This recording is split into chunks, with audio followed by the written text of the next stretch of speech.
हिंदू धर्म के सबसे प्रमुख ग्रंथ श्रीमद् भगवद गीता के अनुसार आत्मा कभी नहीं मरती। जन्म और मृत्यु केवल शरीर के बदलने की प्रक्रिया है। जैसे मनुष्य पुराने वस्त्रों को त्याग कर नए वस्त्र धारण करता है, वैसे ही जीवात्मा पुराने शरीर को त्याग कर नए शरीर में प्रवेश करती है। इस यात्रा का आधार कर्म है। हिंदू मान्यता के अनुसार मृत्यु के बाद जीव का अंत नहीं होता, बल्कि उसके कर्मों के अनुसार उसे अगला जन्म मिलता है।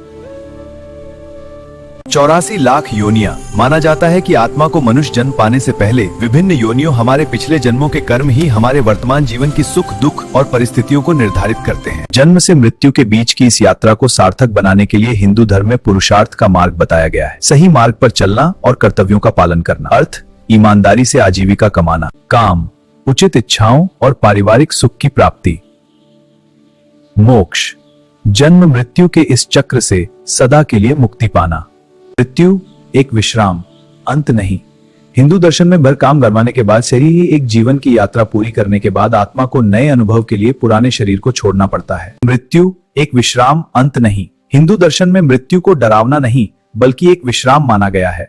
जैसे दिन भर काम करने के बाद शरीर को नींद की जरूरत होती है, वैसे ही एक जीवन की यात्रा पूरी करने के बाद आत्मा को नए अनुभव के लिए पुराने शरीर को छोड़ना पड़ता है। यह यात्रा हमें सिखाती है कि मृत्यु से डरने की आवश्यकता नहीं है, बल्कि जीवन को धर्म और सेवा के साथ जीना चाहिए। मृत्यु केवल एक द्वार है जो हमें एक नई यात्रा की ओर ले जाता है।